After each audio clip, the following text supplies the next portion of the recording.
Good morning, everybody. Thanks for attending to this presser. I want to introduce myself. My name is Sean Williams. I know for spelling it's Shean. I'm a partner at the Cochran firm. To my right is Samuel Starks. He is also a lawyer here at the Cochran firm. He's been working on this case involving Kane Rogers. To the right of him is Lauren Dillingham. She's with our firm as well and been working on this case. More importantly, to the left is D. Thomas. He is the father of Kane Rogers. And to the left of him is Melva Rogers. She's the mother of Kane Rogers. And Kevin Jones is the uncle of Kane Rogers. So we are here today on behalf of this family to first offer our condolences to so many people who have lost loved ones to the hands of police officers recently. So this family, the Kane Rogers family, offer condolences to George Floyd, to the Aubrey family, to Breonna Taylor, and of course to Rachael Brooks, who lost his life here, similar to Kane Rogers, at the hands of an City of Atlanta police officer. And this family stands with you to fight for justice, because before you lost your loved ones, back on June 22nd, 2016, over 4 years prior, Kane Rogers, a 22-year-old young man, was shot and killed by James Burns, an officer with the Atlanta Police Department. What makes this so tragic is that at the time that Officer Burns shot Kane in the back of his head, he had not committed any crime. What makes this so tragic is that at the time that the bullet entered Kane Rogers' skull, he posed no threat to James Burns or anyone else. In fact, it is undisputed he had no weapon and was not using his vehicle as a weapon. The dash cam video that released today establishes and shows that Kane Rogers' vehicle had passed James Burns, clearly not in his pathway, posed no threat, and despite all of that, with no evidence that Mr. Rogers had done anything wrong, James Burns unjustifiably, tragically shot and killed Kane Rogers on that day. To make this horrific event even worse, James Burns' record before this happened shows that the City of Atlanta Police Department had evidence that he had a propensity to violate police policies and procedures and to violate people's constitutional right. The bottom line, what happened that day should have been no surprise to the City of Atlanta and the police department, because James Burns had shown a propensity to do these type of things before. Despite this horrific, unjustifiable killing of Kane Rogers, what makes this even more devastating to this family is that no one from the City of Atlanta, from the mayor's office, Kasim Reed was the mayor, no one from the city council, our Honorable Mayor Keisha Bottoms was a part of that city council, has ever offered their condolences, their regret, their sorrow to this family.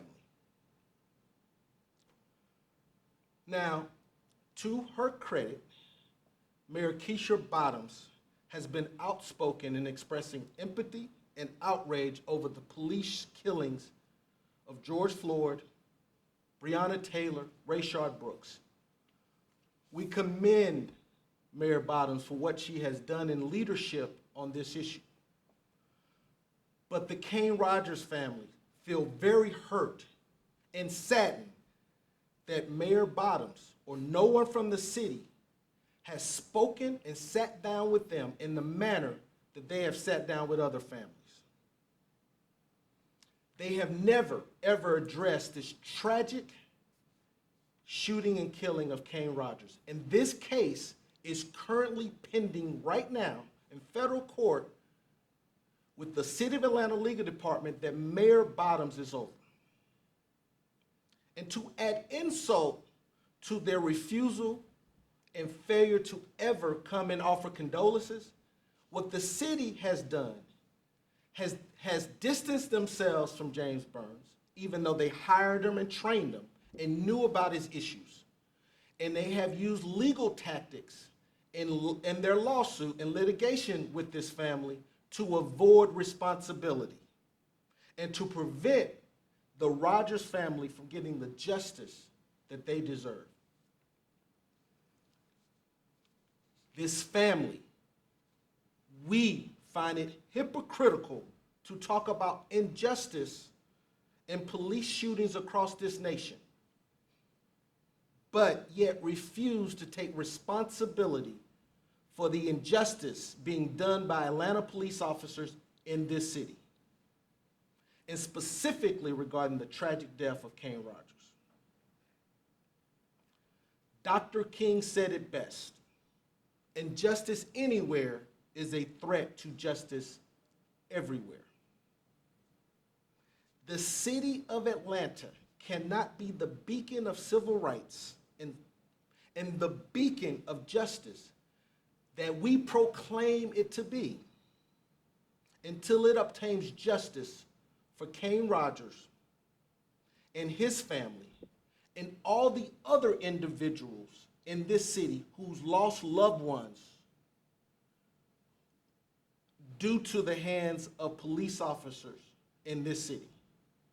We cannot be the beacon of civil rights and justice until every person who have been wrongly and seriously harmed at the hands of the City of Atlanta Police Department gets justice here first.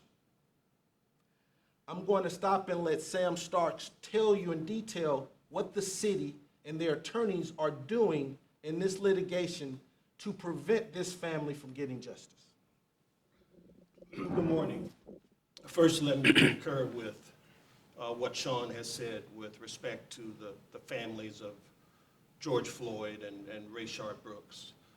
But I also want to say that we are here to bring attention and acknowledgement to this family, to Kane Rogers' family. We're here to bring attention to the fact that our mayor here in the city of Atlanta, while she has talked tough, she has done very little in terms of actually reforming police use of force in Atlanta. But more importantly, she has so far ignored all of the victims of police brutality that have pending claims against the city of Atlanta, pending cases against the city of Atlanta. And so what we want the mayor to do, and the message that we'd like to send to the mayor, is that we want you to show leadership and to take initiative. And what we think is needed here in Atlanta is essentially a Truth and Reconciliation Commission to deal with all of the past and present abuses by APD officers. We think the city must go beyond reforming use of force policies, beyond talking to the media expressing outrage about police use of force. The city has a habit of being shocked and surprised whenever one of their officers is caught doing something wrong, but then they deny responsibility when we go to court. So we've been in litigation on this case for nearly 5 years, and the city's position has been denied. But as Sean said, the city was on notice that this officer's judgment was not sufficient for him to be patrolling the streets, that he had a propensity to use excessive force. And so what we're asking the mayor and city leaders to do is, rather than fighting these families and fighting these victims in court, hiding behind dubious legal standards, create an additional task force, a task force that goes beyond recommending reforms, but dealing with the victims of police violence. Create a task force that has as its purpose and as its focus getting to the truth of these matters, reconciling these claims that these individuals have. So that is also part of the reason that we are here. It is shameful for the city to say one thing to the media, but then turn around and do something different in court. And so what James Burns was caught on video doing, it was a problem before James Burns. It's continued to be a problem after James Burns. So we commend the city for firing him. He should have been fired. That was the right thing to do. But it's wrong for the city to deny any acceptance of responsibility for his actions. And so what the city is doing is playing politics with police brutality. When their officers are caught doing wrong, caught red-handed, they fire the officer. They're shocked, they're outraged, but then they go to court and they fight these families. They fight us every step of the way. And that's wrong. So our position is that if the city is truly committed to being progressive and taking the initiative to deal with police reform, you have to deal with the victims of police violence. And I think the mayor may be scheduled to speak this week at the DNC convention. We would love it for her to announce that she is going to do something that I don't think any other city has done. Create a Truth and Reconciliation Commission that has as its purpose addressing and resolving the pending claims that victims and families have relating to police violence. That can and should be done without litigation and without court. Thank you.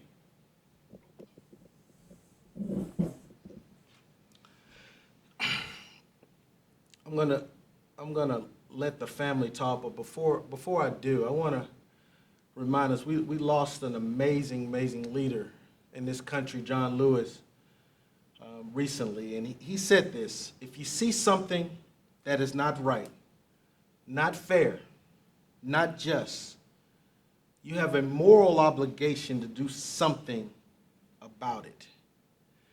What we are asking from Mayor Bottoms, from the city council of this city, is to do something about it. It's not fair, it's not right, and it's not just that this family and other families who had issues and lost loved ones to the police department of this city have not ever gotten justice for those people and those loved ones. So what does justice mean? It means, first in this case, the successful criminal prosecution of James Burns. We commend District Attorney Paul Howard and his prosecution of James Burns. He did it years ago when it wasn't popular.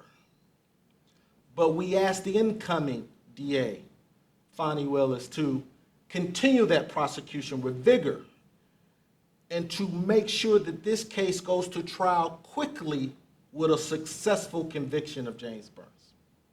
We beg that of the new DA. Justice means that Mayor Bottoms, in the same manner that she has graciously and deservingly and rightfully sat down with the families of Rachael Brooks, Sequoia Turner, we ask to correct a wrong that has been going on for over 4 years. Someone needs to sit down with this family and show them the same empathy, same compassion to the Kane family, to just say, we're sorry. We're sorry for having an officer who we knew shouldn't have been on the force that day and kill your 22-year-old son. It's long overdue. Doing the right thing, as John Lewis said, means that the city needs to stop their legal tactics, as Sam brought up, and stop hiding behind legal arguments. And when they know something is wrong, unjust, not fair, they need to make sure that they provide justice for this family instead of litigation. We stand behind a task force that needs to be formed not only for this family, but for all families, to make sure we don't have to go to litigation to get the right thing, for them to do the right thing. That means the city needs to stop hiding behind the fact that they have no insurance. They need to indemnify these police officers that they're putting on our streets, or they need to get insurance that covers their actions every day as they go out to have the duty to protect and serve. What is so shameful is we always find ourselves here when an officer is shot and killed a family member's loved one, and there is no compensation or the ability to get real justice from the city because they say he's not covered by us. And finally, justice means that the city of Atlanta takes full responsibility for the death of King Rogers and sit down with this family to make sure that they get full justice for the wrongful death of their son, Kane.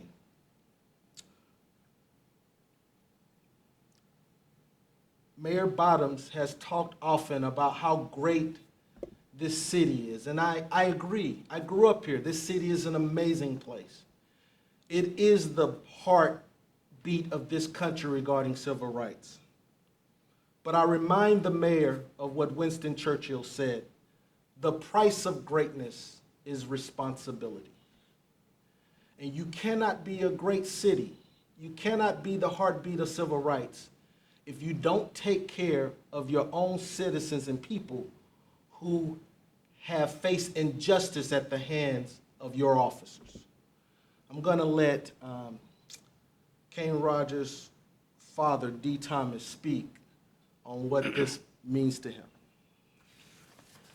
Thank you, Sean. Thank you, Sam. I just want to say on behalf of our family, losing our son in a natural death would have been painful, but we would have realized that we lost him to a natural cause. And you live with that every day. But you live with a different type of pain when, your family member and your loved one wasn't in any capacity of committing a crime, wasn't endangering an officer. This officer didn't even have an interaction with him until he killed him. He didn't even know his name. This was a City of Atlanta Police Department officer that was hired by the City of Atlanta. And it is beyond shameful, beyond disrespectful, beyond painful that the city has yet to acknowledge us in any capacity. No one has ever reached out to us to even apologize to us on behalf of this officer that they hired. If you hire someone to work for you and you give them the means in which to take another person's life, and they do that with no regard and outside of the realm of law, you are responsible for that person that you hire. And I feel like the City of Atlanta has disrespected us greatly by never even acknowledging that this officer murdered our son. Never. No one has ever reached out to us. No one from Cochran, when he was in office, Keisha Bottoms, Mayor Bottoms, no one has reached out to us from her. She hasn't reached out to us, and she was on the city council when this happened, so she's aware of it. And you know, like Sean and Sam were just saying, to have them know that this has been done to us, and to not only not acknowledge us, but to also, behind the cameras and behind the scenes, litigate against us as if, you know, very nonchalantly and very lackadaisical, like, well, you know, we don't have anything to do with that. I just think it's disrespect, and I think that this city is a great city, but it won't be a fully great city that it can be until the city leaders start stepping up and doing what they need to do for the citizens that are here. Because, yeah, this is our family that this happened to, but it's happened to so many families since us, and it's happened to so many families before us, and it's always the same thing. We are here in press conferences. We got attorneys like these guys fighting behind the scenes, and, you know, nobody has any idea how they're being fought against. Changes need to be made. They should have something in place that deals with this automatically, so you don't even have to go through this process. So we are hoping that Mayor Bottoms will stand up and do the right thing. We're hoping, as Sean said, that the new incoming Fulton County DA will come in and prosecute this case vigorously and without prejudice against this officer, because it has been almost 5 years and we are still asking for justice for Cain. We will open it up to questions now. Thank you.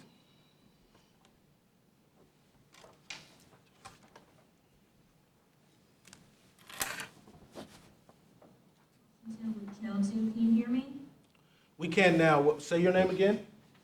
My name is Audrey Washington with WSB-TV Channel 2.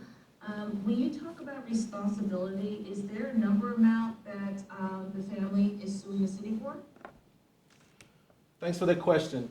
There's no number amount, because there's no number that can ever compensate this family for the loss of Cain Rogers. His value to this family, there's not a number that the city has. But what we do know is that other cities, like Minneapolis, like Chicago, like New York, have paid families significantly for the pain that their officers' actions have endured. We want the same opportunity that these other families have been given in other cities, and I beg to think probably even here, to sit down and talk to these families about the wrongdoing of James Burns and the responsibility of the city, and that what the city has in that wrongdoing. I was a part of the Katherine Johnston case, and several years ago, a 92-year-old woman lost her life. And that was tragic and sad. And this, in the same manner, is that case settled with the city for $4.9 million. I think significantly, in where we're at in this country in this time, this family should be compensated significantly more than that. They lost a 22-year-old young man who had his whole life in front of him with dreams, passions, and yet all gone. So there's not a number, but we want the chance and the opportunity, I think this family deserves it, to sit down and have a conversation. Thank you. Good morning. My name is Angela Cochran with Fox 5 Atlanta. Have you all ever talked with the city about trying to create a Truth and Reconciliation Commission, or will they be hearing this for the first time today? Well, we have not specifically talked with the city about creating a Truth and Reconciliation Commission. That sort of grows out of the frustration that as lawyers we deal with, just with all of the pending cases we have against the city. And frankly, it sort of grows out of the mayor's sense of outrage over what's been happening with police brutality around the country. But we have certainly always made it clear to the city that we have a willingness and a desire to sit down and resolve these cases. Litigation, frankly, becomes a last resort for us after the city shows no willingness to try to resolve these cases. And so that is their practice, is they will fight you in court, tooth and nail. And as Dee said, the law should be what Dee Thomas said. Unfortunately, the laws that we have right now, and this is something that more and more people are taking notice of and talking about, but the laws that we have right now, there are federal civil rights standards that are not just. In the same way that the black codes and Jim Crow laws were not just. Just because there's a law on the book does not mean it is just. And so that is why increasingly you are hearing Democrats and progressives talk about reforming the law in Congress and at the state level that deal with these civil rights cases. So when we say the city is hiding behind the law, they're hiding behind this law that Democrats and progressives and others are saying this is not good law. And so while what the city may be doing, while technically it may be legal what they're doing, we think it's bad policy. It's bad for their officers, it's bad for the community, and it's bad for the victims of police violence. I heard you all say something about the city says they have no insurance for these officers. Can you elaborate on what you mean by that? So in the city... No insurance for these officers? Can you elaborate on what you mean by that? Yes, so within the city of Atlanta government, they do not have any liability insurance that would apply to misconduct or the actions of their police officers. There are some jurisdictions within the state of Georgia that in fact have liability insurance, and that becomes available as a means of resolving cases when police officers commit torts or kill people or abuse people. What happens in the context of the city of Atlanta is that the mayor and the city's law department, whenever they see fit, and usually that's not until we're at the very end of a lawsuit, when thousands of dollars have been spent litigating and fighting the city. But eventually in these cases, we end up where we're at a mediation or we're talking to the city about settlement, and their process, as we understand it, is to go to the city council. The law department will take a recommendation to the city council, and the city council votes on whether to pay that settlement. And that all comes out of the city's budget. So the city, with respect to police officer liability, they are self-funded. But when I say it's bad policy, it may make more sense for the city and for taxpayers if the city had liability insurance to cover the actions of police officers as opposed to handling it on a case-by-case basis. And to piggyback off of that, for what Sam said, it's fiscally irresponsible because there is no financial safe haven to cover when these police officers or the city is ultimately found legally liable for their actions. It's morally irresponsible to not have something there for when you put an officer on the street, when you train an officer, hire that officer, and that officer goes out with your stamp of approval and kills someone or runs their car and hurts someone, and you don't have any means to compensate your citizen who went through that process and went through that harm, but never was a part of your decision to hire and train. What the city does is they disclaim and step away from the officer and says, families, you go against this officer who has no means to compensate you. we're going to hide behind the law and say we don't have to do anything. That is morally and financially irresponsible. Major cities across this nation, from LA, New York, Chicago, DC, have a financial insurance or coverage for their officers. This city that calls itself the beacon of civil rights doesn't. That is wrong. That is just wrong. And when you do win and get through something like we did in Catherine Johnston, now the city's sitting there with a $5 million bill that they weren't prepared for.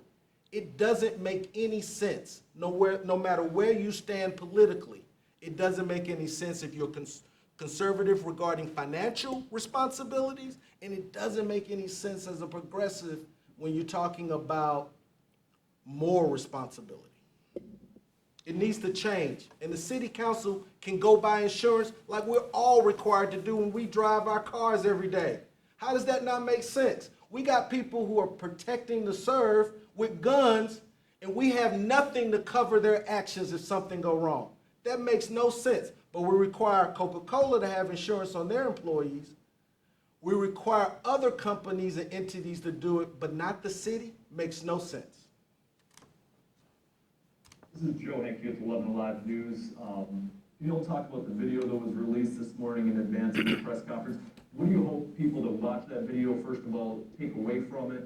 And also, the incident unfortunately happened 4 years ago. Why is this video being released now today?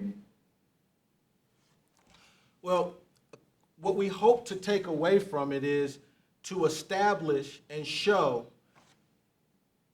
that Kane Rogers was not doing anything to deserve to be shot and killed by James Burns. We're in the process of litigation, and we got the video as part of that litigation, and that's why we decided to release it now. It establishes, just in the same manner that Mayor Bottoms, when they saw the video regarding Rachael Brooks, she said she was saddened and angry and frustrated.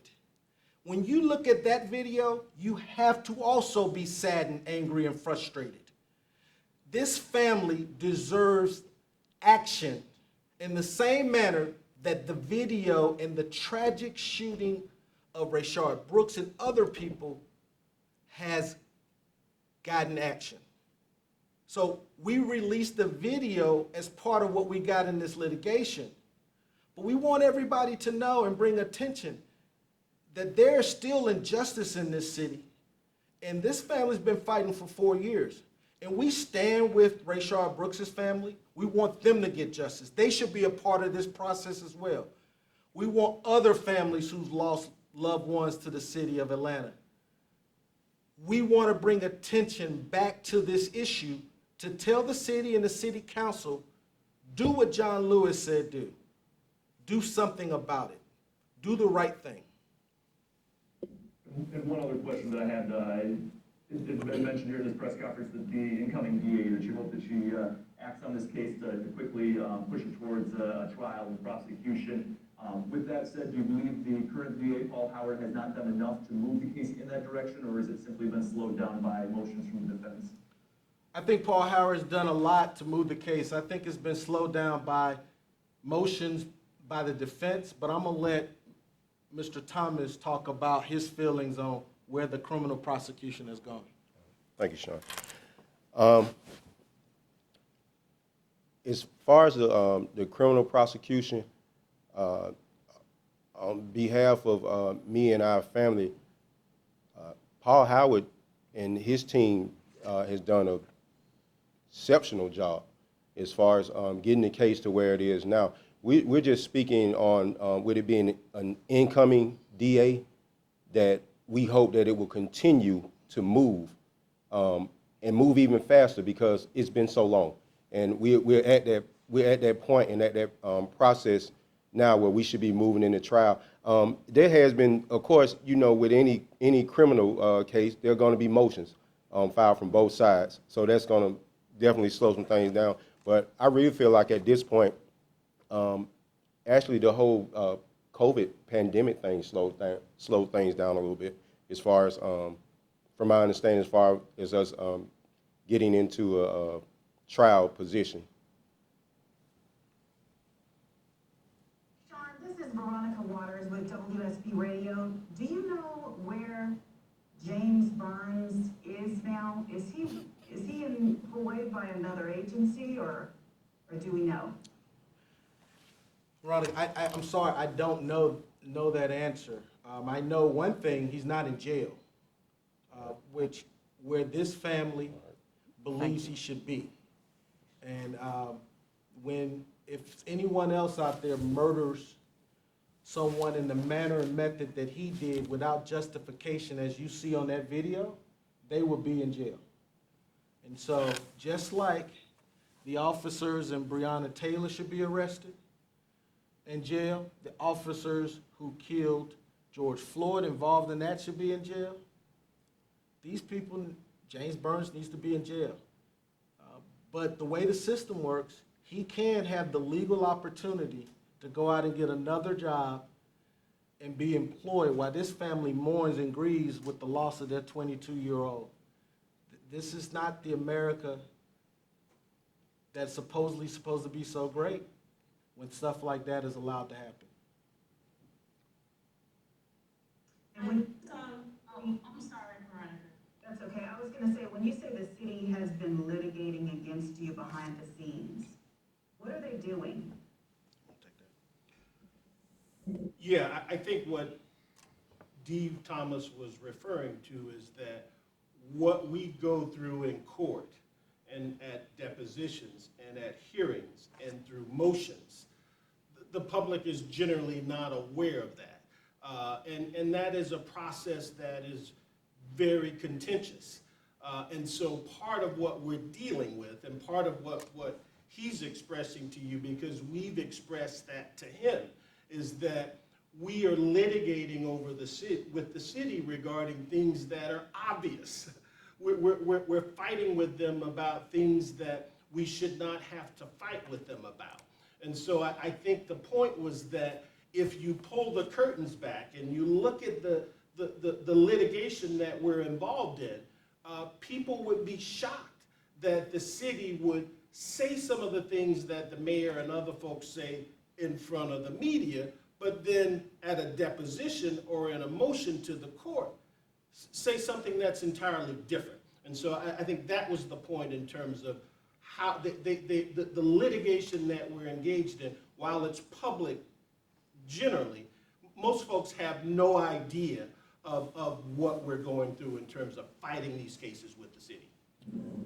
The other point is, I want to stress, if you were to ask other civil rights lawyers who are representing families similar to Kane Rogers, they will tell you the same thing, that in litigation, the city and their law department or the legal counsel they retain fight us tooth and nail and take every position to deny responsibility for the same officers that they have put on the force and on the streets. But when it comes to the legal case, now they got amnesia and they say he's a rogue or she's a rogue cop, and separate themselves from that. That's disingenuous. That is hypocritical. That is not a city that claims to be great and be a beacon for civil rights and justice. That's the curtain that needs to be ripped off. And I will promise you, if you look at other cases, other lawyers are having the same issue.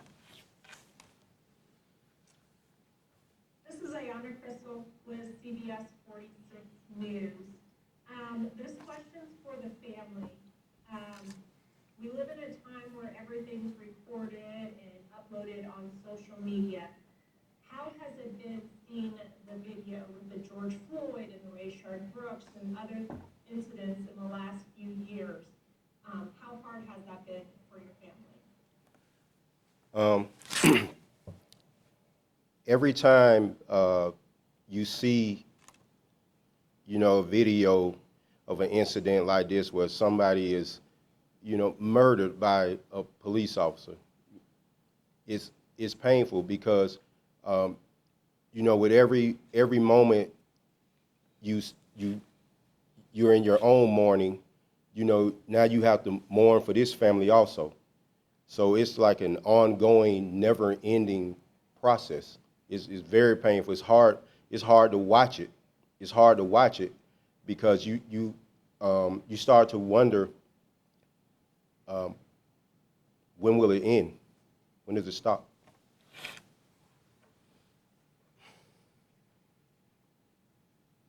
Hello, this is Audrey Washington again with Channel 2. As far as the video that was released today, what is your response to some of the allegations that were originally made that Cain jumped out of the car, that he was allegedly involved in a robbery? Do you think that at the time, do you think that video disputes those claims? Well, first of all, there's never been any evidence in the 4.5 years that Cain committed any crime on that day. What the evidence strongly more suggests is that he was probably across the street, hanging out at a bar across the street. What happened is James Burns made assumptions as Mr. Rogers was driving away that he was involved in something that the evidence strongly suggests he was not.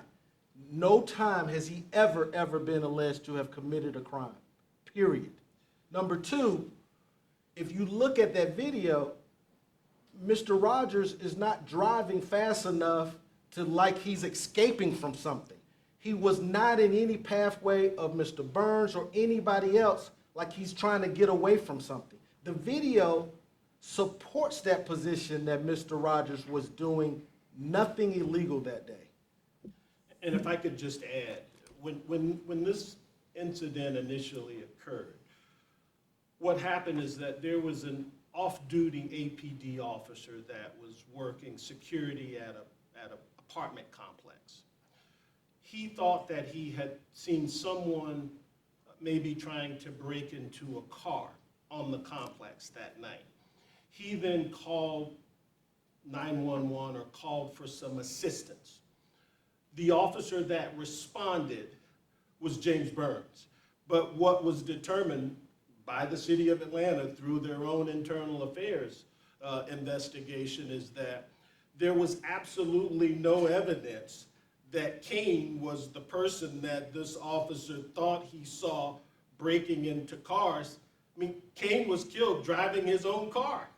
So when Burns arrived on the scene, what he did was he saw this young black man driving a car out of the complex. He had no information to connect that car or Cain to the reports that he had. He just assumed that this black man driving out of the complex was the person that the officer saw trying to break into cars, and he got out of his car, the officer did, and shot into Cain's car, hitting him in the head. I mean, this is driving while black. I mean, that he had no reasonable suspicion. He had no information, and the city agrees with this.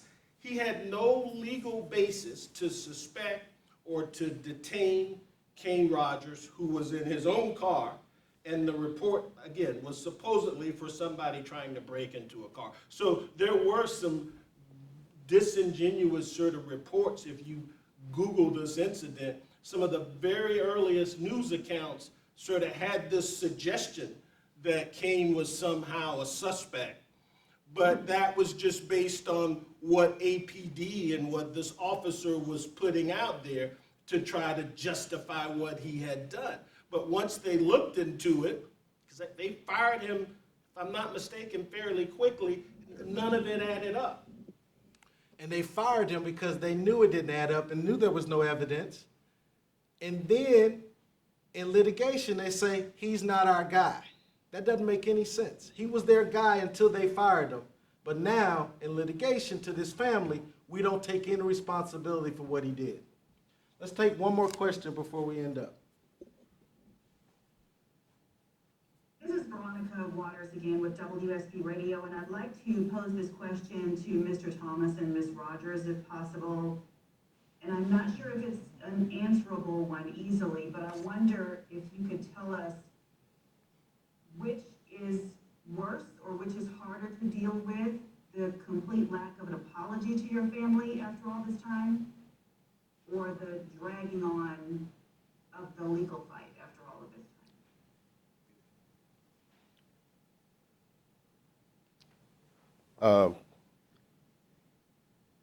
I'm going to answer this question as honestly as I can. I don't think there's a difference. I don't think there's a difference. I think that every issue in this case needs to be resolved. It needs to be resolved now. There's no difference. There's nothing is worse than the other one. It's just all bad, and it's all disrespectful to our family, and to me it shows a complete lack of compassion coming from the city at this point. So I can't honestly tell you that one is better than the other one.